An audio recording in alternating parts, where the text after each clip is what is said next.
They shot him in the back. A 12-year-old Terran boy, unarmed, helping an alien girl off the ground. They called it crowd control. They called it a mistake. Earth called it what it was, murder. And we didn't file a complaint. We didn't wait for justice. We made a decision, and the stars have burned for it ever since. They called it a routine inspection. The air on Helthoris was always too clean, scrubbed by Virexian purifiers until it smelled like metal and silence. Ambassador Reyes had warned his son not to wander far from the delegation platform, but Milo was 12, curious, and had never seen so many different kinds of aliens in one place. He was polite, asking questions in broken dialects, laughing with vendors, helping a limping elder carry her wares. Even the guards had eased. Until the crowd shifted. A group of local miners began shouting at a trade magistrate. Peaceful, scattered words about unfair treatment, missing rations, stolen wages.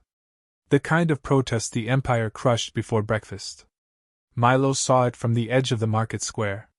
He didn't panic. He was Terran, born under pressure. He saw one of the alien girls, small, frightened, knocked down in the rush, crawl backward from an armored enforcer. He ran to her, held out a hand. The commander saw only motion. He didn't ask questions. He gave a bored nod. Fire a deterrent. The shot cracked across the square, a needle-sized kinetic slug moving faster than sound. Milo jerked forward, stumbled once, twice, and crumpled. The girl screamed. Silence followed. Then the guards barked orders, pushing the crowd back, their boots splashing in a small pool of red. One of them laughed. The noble overseeing the squad, Lady Veora Jur, stepped down from her shuttle. She looked at Milo's body like it was roadkill. Shrugged. Collateral consequence, she said, brushing dust from her cloak. This is why we keep them leashed. The camera drones didn't cut away. They zoomed in. That night, every Terran citizen across 14 sectors saw the footage. No edits. No filters. A 12-year-old boy, gunned down in a market square for helping someone stand up. His name spread faster than any plague the Empire had ever feared. Milo Reyes. Terran. Civilian. Unarmed. Veora Jur gave an interview the next morning. She called it a tragic procedural lapse. Offered compensation. She smiled during the transmission. Earth said nothing. At first, that silence was taken as submission. The Senate expected a protest. A tribunal filing. Maybe a plea for disciplinary reform. That was the game, after all. Civility. Red tape. Appeasement. But Earth had seen this before.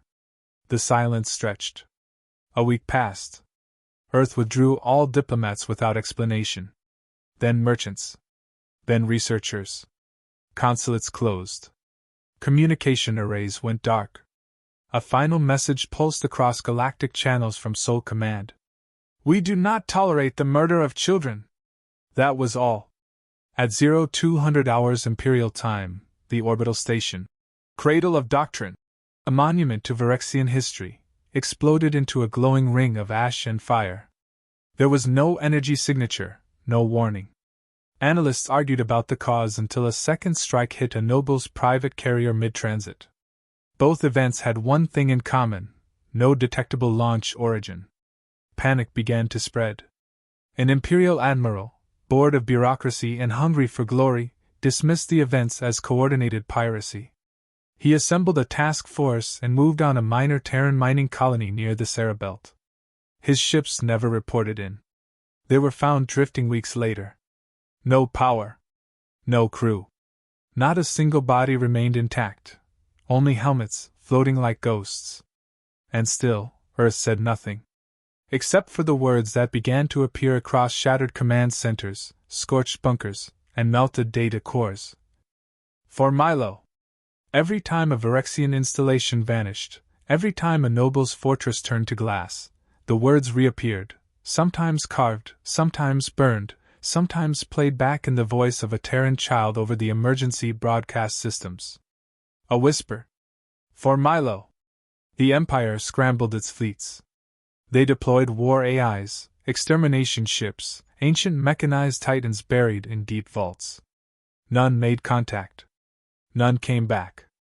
Commander Elias Ward was sitting alone in a sealed chamber beneath Earth's North Titan complex when the alert came. He had been out of active service for years. Since Milo was born, in fact. Godfather, they'd called him. Retired. Quiet. Watching from the sidelines. Now, the screen in front of him displayed a face he'd never wanted to see again. Milo, smiling, pre-recorded, looped with a final goodbye message taken from his school logs. Ward stood. He didn't ask permission. The old armor was heavier than he remembered. But it fit. Veorajur was moved to the Sanctum Halris, an ancient refuge surrounded by AI-controlled sentinels, sun mines, and gravitational whirlpools. No human had ever reached it. They said it was invincible. Untouchable. But Ward had never cared about odds. He didn't come with an army.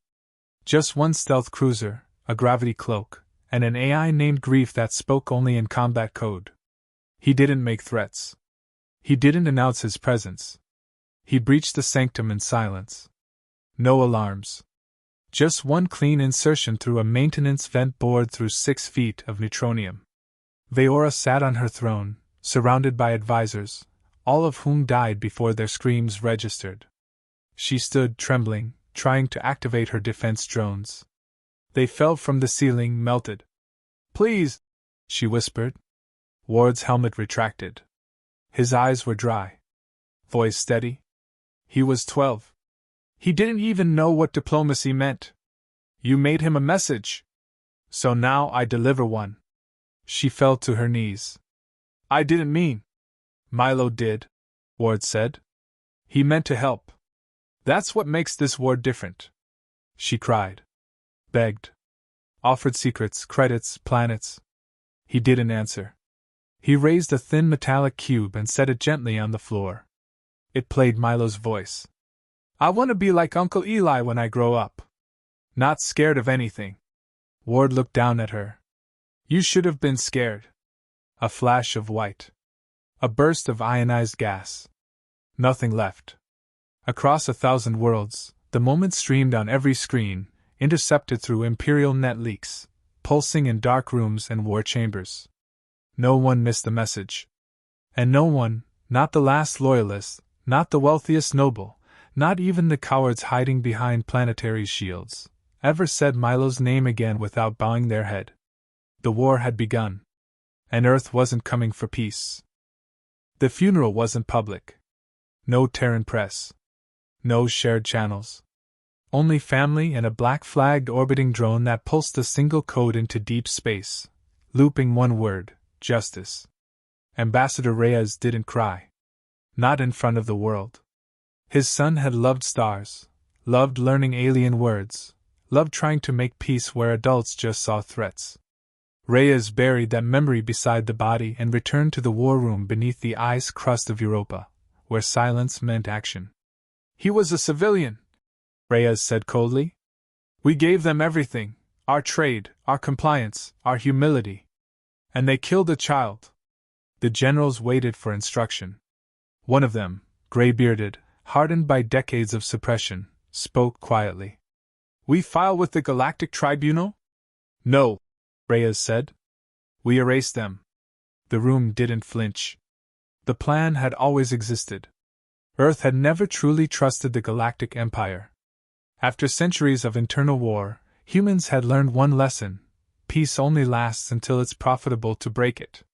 For decades, Earth showed restraint. It smiled. It negotiated. It swallowed insult after insult to prove it had evolved. But deep in the shadow systems, in the black between stars, Earth prepared for war the old way, with silence, teeth, and vengeance written in orbital fire. Reyes activated the terminal. Unseal Cinderborn. Across 12 black sites, humanity's true military doctrine awoke. No grand armies. No banners. No speeches. Earth's real weapon was its ghosts. The Pale Regiment, sleepless, sleeveless, voiceless soldiers born in vacuum and raised in war simulators modeled on hell.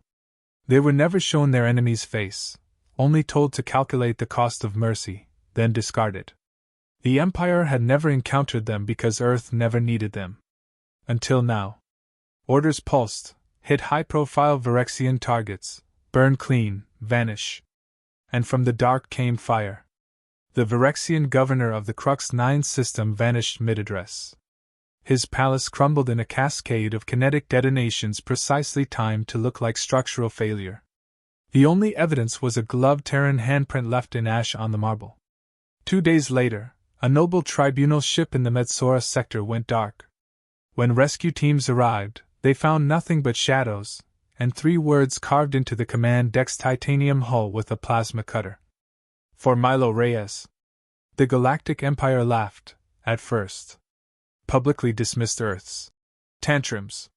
Claimed the attacks were internal rebellions, perhaps even false flags staged for sympathy. They called humans emotionally unstable. Said no Deathworlder species could ever threaten a true interstellar power. Then the silence spread. Trade lanes jammed with ships fleeing human borders. Entire communications hubs flickered out with no trace of conflict.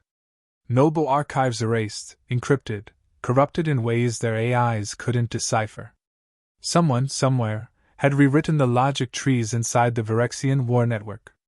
But no one had access to those keys. No one except Earth. Inside a buried Terran satellite orbiting a neutron star, Project Rook activated.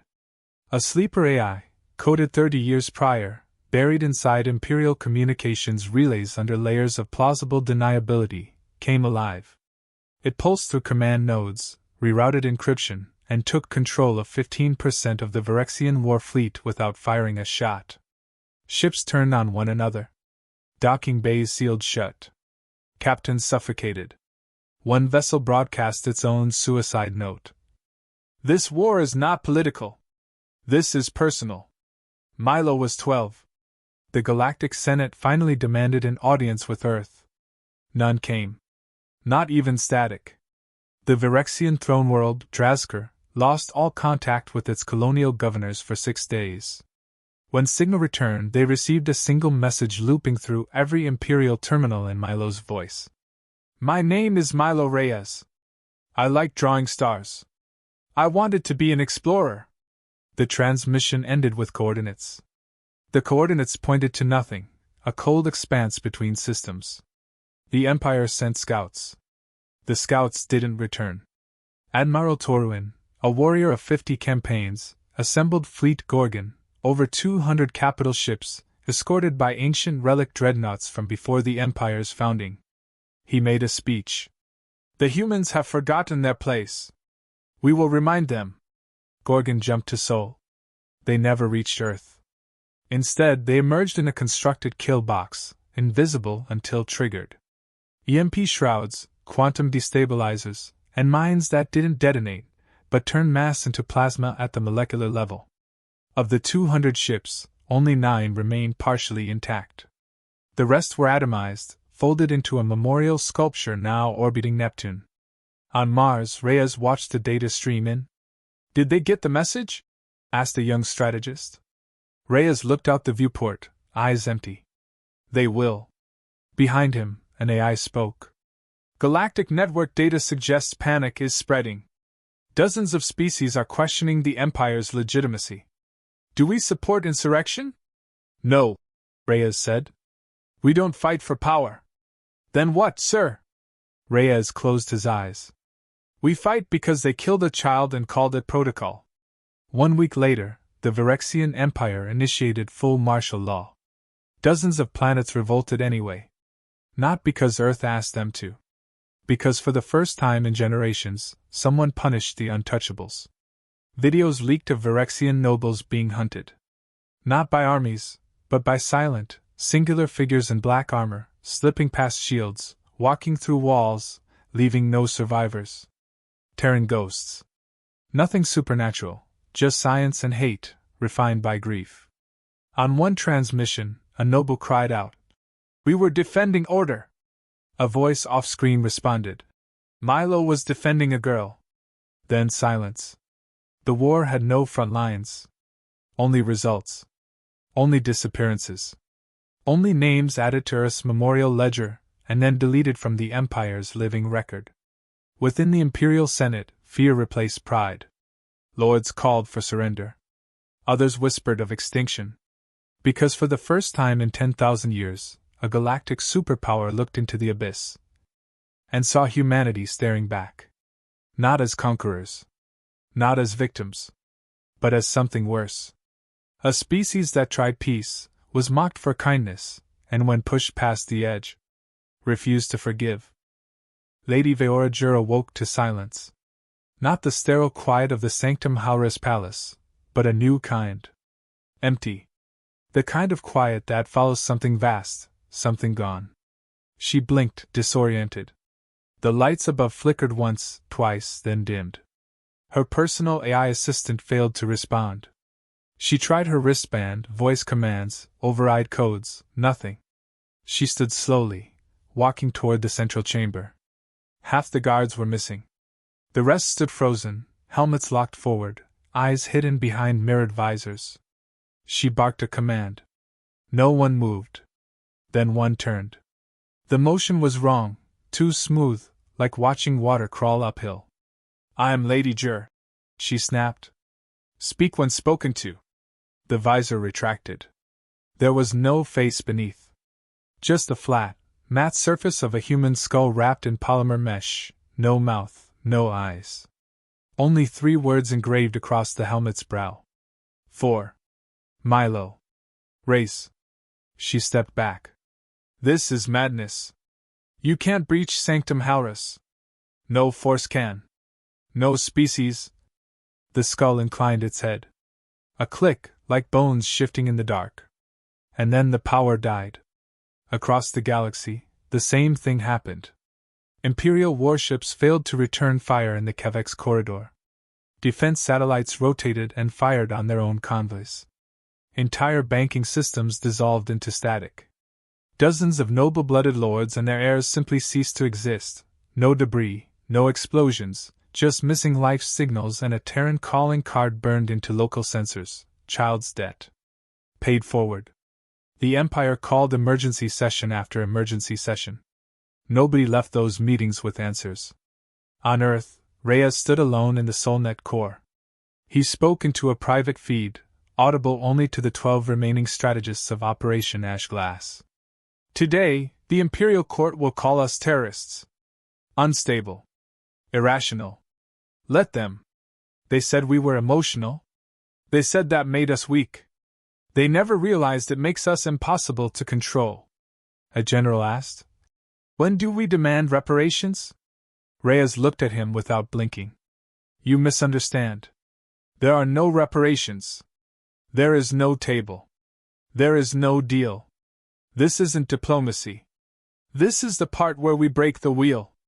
They watched a silent feed, 3 Empire fleets drifting dead in space. Engines melted, oxygen gone. No weapons fired. Only systems subverted from within. Human-made viruses embedded in firmware, activated by an ancient code hidden in nursery rhymes and schoolbook poems.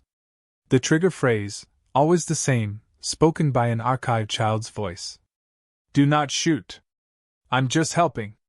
The words Milo spoke before he died. Those words now lived in every AI warframe Earth had ever touched. Across the galaxy, revolution caught fire. Not because Earth let it, but because Earth broke the lock everyone else had long stopped trying to open. On the mining colonies, laborers stopped work and stormed compounds not with weapons, but with their bare hands. Virexian overseers were torn apart. In the tundras of Zarn Prime, the Threxan tribes lit ceremonial pyres and sent them toward the stars, coded messages thanking Earth for remembering what it meant to feel. The Empire panicked. They called on allies. But the allies had children. Children who had seen Milo's face. Children who watched their own rulers shrug at the death of a boy who wanted to be an astronaut. Children who asked their parents why Earth was the only one angry enough to burn everything down over one life. The answer hung in silence. And the allies didn't respond. Inside the deepest databanks of the Imperial Archive, a sealed file unlocked for the first time in 800 years. It was a simulation. A worst-case scenario. A Terran war hypothesis developed before Earth had even reached faster-than-light capability. The file's final assessment read: in the event of existential provocation, humanity will not seek victory. It will seek equilibrium through annihilation. Not conquest. Not control. Just balance through terror. Lady Jur reached the inner sanctum. Her personal guard now lay motionless, their armor still intact, their necks twisted unnaturally. She couldn't breathe. She opened the encrypted war channel to the throne world. Static. She opened the emergency link to her private war vault. Static. She whispered override codes with shaking lips. One signal broke through. A grainy video. It showed a child. Milo.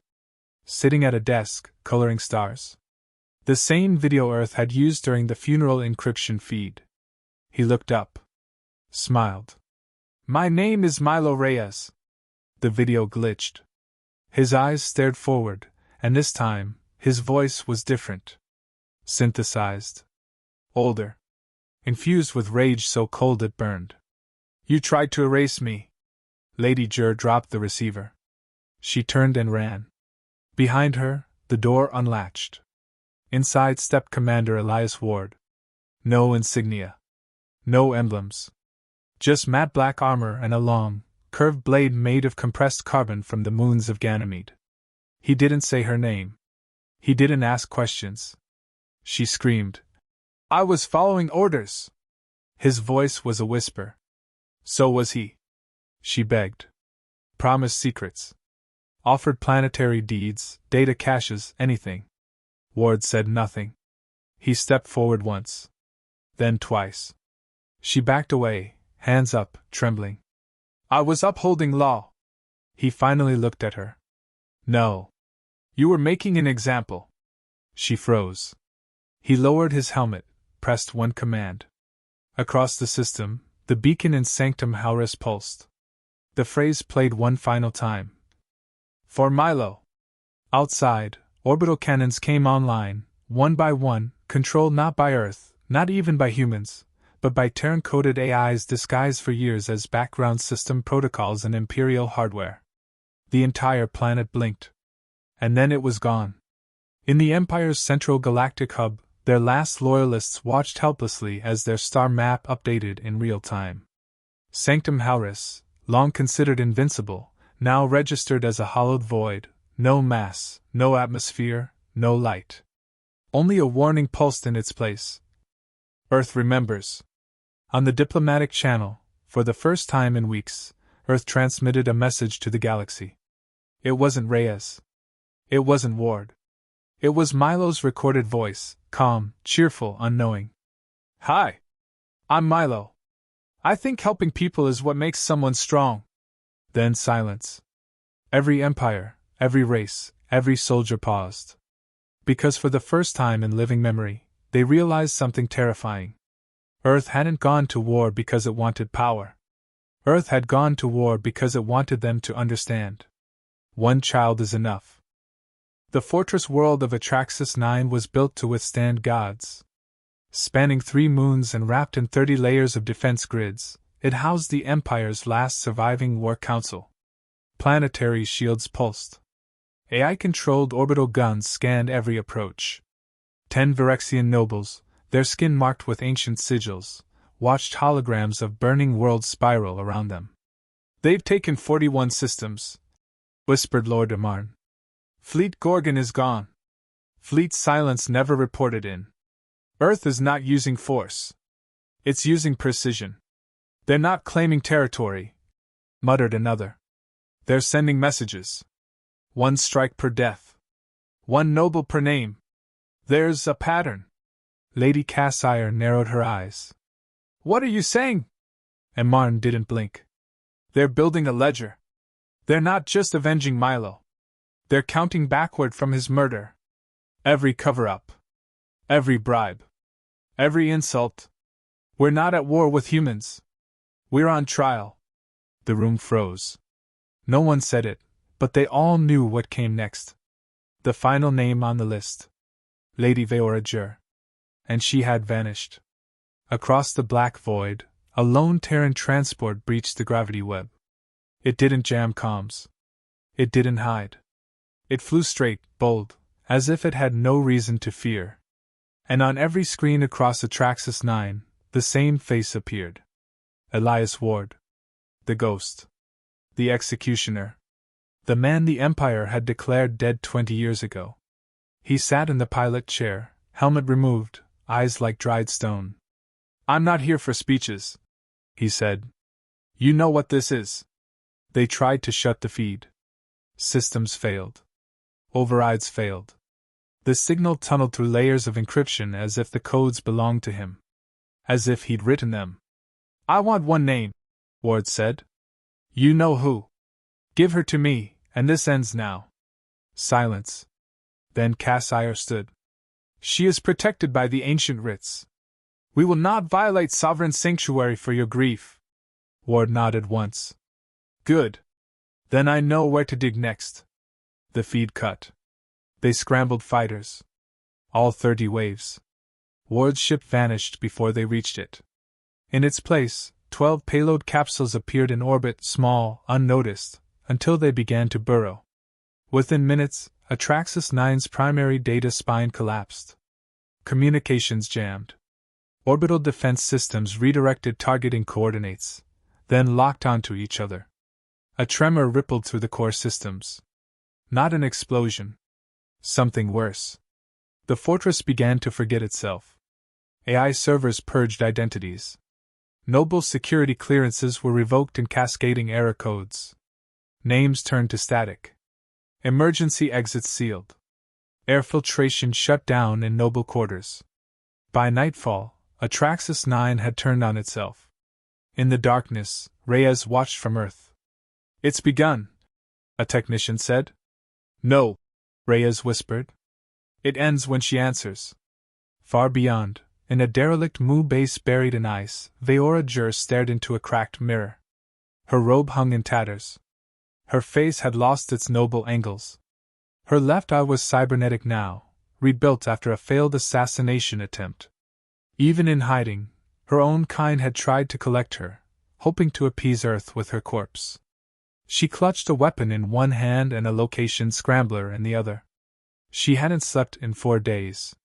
She had watched the destruction unfold. She'd seen cities turn to dust, heard recordings of nobles begging, crying, as human blades found their throats. She'd thought Earth would be different. Civilized. Predictable. Governed by bureaucracy. But Earth had never promised justice. It had promised memory. Her comm device buzzed. She froze. Only one frequency still functioned, emergency military band, locked by genetic ID. She activated it. No image. Just breathing. She spoke first. "If you're here to kill me, do it." Ward's voice was calm, emotionless. "You're not that lucky." She didn't answer. "I found your sanctuary," he said. "You left your brother's ring behind." "I wasn't hiding." "Yes, you were." A long pause. "You wanted me to beg," she whispered. "You wanted a confession. I already have it. Your orders. Your voice on record. The security cam from Halthoris. You said the words. It was protocol. No. It was pride. And fear. You saw a boy helping someone and thought that made him dangerous. You were right. I was upholding the law. You were making an example." Her voice cracked. "He was nothing to you. He was everything." She could hear something behind him now, soft humming. A child's voice. A recording. Milo. Laughing. "I think I'll be an explorer," he said. She dropped the comm. Ward's ship landed outside the moon base in silence. She didn't run. She waited at the door, weapon raised. He entered unarmed. She fired. He let the bolt strike his shoulder, armor absorbing the heat. She fired again. He walked through it. She screamed. "Why won't you fight?" "Because you're not worth my hate," Ward said. She fell to her knees. "Then kill me." "No." She looked up. "You're bluffing." Ward stepped closer. You don't get an easy death. You don't get silence. You get what Milo got. You get to wait. You get to wonder. You get to scream for help no one answers. And then, when you're forgotten, we remember you. Just long enough to erase you. He turned and walked away. Outside, a beacon activated. The planet's coordinates were transmitted to every exiled rebel force in the quadrant. No shields. No defenses. One fugitive inside. Ward never looked back. By nightfall, 20 resistance cruisers descended. By morning, the last noble tied to Milo Reyes was gone. Not by Terran hand. By a galaxy that finally understood the cost of indifference. And from that day forward, no matter the language, no matter the system, one phrase was carved in every school, every court, every council. Earth does not forget its children. The last transmission came at 0400 Galactic Standard, relayed through 6 black hole stabilized relay points, encrypted twice, and routed through an extinct communications satellite orbiting what used to be Atraxis 9. The voice was Milo's. Not a recording. Not the soft laugh of a boy who once dreamed of stars. It was the activation line, the phrase now embedded in over 4,000 Terran sleeper codes across the Imperial network. The voice was synthetic now, rebuilt through forensic sound mapping and harmonics, altered to fit the subcarrier frequencies of Virexian military systems. I want to help. 3 seconds later, the planetary defense systems of 12 core worlds shut down. Not exploded. Not destroyed. Shut down. The Senate convened in total blackout. No comms. No backup fleets. No shields. Just fear. Lady Cassire arrived late, her robes scorched, her eyes hollow. She'd crawled out from the ashes of a palace on Ceridon after her own guards turned on her. The Senate Hall, once a monument of cold arrogance, now reeked of desperation. Of whispered pleas and trembling hands. No one called Earth a backwater anymore. No one laughed at Deathworlders. They watched every shadow. Cassire's voice trembled. They're not here to win.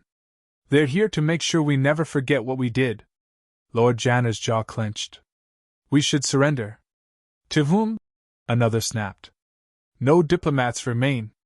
No treaties. They've burned every bridge, left nothing but messages. Reyes didn't send ultimatums. Ward didn't send troops. Earth hadn't asked for a ceasefire or an apology. They sent one more feed. A child's image appeared. Milo. Sitting in a classroom. Drawing stars. His voice filled the air. My favorite planet is Earth. My dad says it's small, but it's home. I think home means you don't get left behind. The feed went silent. The screen showed only numbers. Those numbers matched every world, station, and noble responsible for voting against disciplinary action when Milo was killed. They were not warnings. They were countdowns. Cassire leaned forward. This isn't vengeance anymore. This is extinction with a conscience. Janor barked. Then give them something. Sacrifice someone. Another noble whispered. We already did. That boy. And somewhere, the feed cut again. A final transmission triggered the moment that sentence was spoken. Elias Ward appeared. Not live. A recording. His eyes were hard, unblinking, set against a background no one could place. Stars and unfamiliar constellations. You didn't just kill a boy, he said. You killed what little hope we had left that the galaxy could ever be just. We offered peace. We offered cooperation.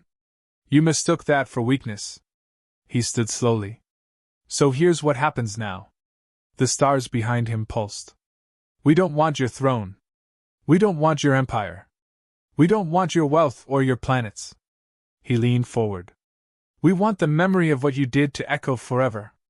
We want every species, every child, every ruler to know, Earth is quiet until it isn't. Earth is kind until it's not. Earth will bury its children. But Earth will also bury the ones who made us dig the grave. The feed ended.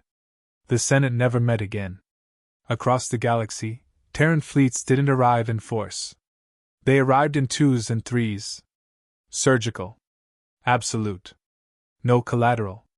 No mistakes. Each operation ended with a message burned into stone or glass, etched in local dialects, visible from orbit. Do not harm our children. In the decades that followed, new species entered the void. Trade resumed. A new order emerged. It had no capital, no seat of power. Just rules. Rule 1, never draw first blood. Rule 2, never attack the weak. Rule 3, never forget Milo Reyes. His name became law. Not just a memory, but a symbol. A planetary holiday on dozens of worlds. Statues of a small boy holding a star chart replaced tyrant busts. The very idea of Terran retaliation was no longer a threat. It was a cultural deterrent. Entire civilizations adjusted their war protocols. Diplomatic academies taught Milo ethics, as a requirement. No longer was Earth mocked for its history of violence. It was revered for its capacity to transform grief into galactic doctrine. Back on Earth, in the hills of Luna Alta, Ambassador Reyes walked alone to a small marble stone no larger than a book. He knelt without ceremony. "We did it," he said. The stone had no ornate markings. Just a name, the dates, and a phrase beneath it. He tried to help. Reyes sat beside the grave for a long while. Behind him, the sun broke across the horizon. Not the sun of Earth. A Terran colony star. New. Young. Children played nearby. One of them, a young Threxan boy with blue skin and crooked teeth, ran past with a data pad. "Ambassador Reyes!" he called. Reyes turned. "I drew a ship like Milo's," the boy said. "Wanna see?" Reyes smiled. "I'd be honored." The boy opened the screen. It was crude. Lopsided. Too many engines, too few stabilizers. But it had a flag. The flag of Earth. No crest. Just a single child's footprint at its center. "It flies through the stars and helps people," the boy said proudly. "Just like Milo." Reyes placed a hand on his shoulder. "That's exactly what he would have wanted." In orbit above, a Terran vessel passed quietly through the sky. No weapons drawn. No fleets in formation. Just one ship maintaining a vigil. No war cries. Just memory. Because Earth didn't ask the galaxy to love it. It asked them to remember. And from then on they did.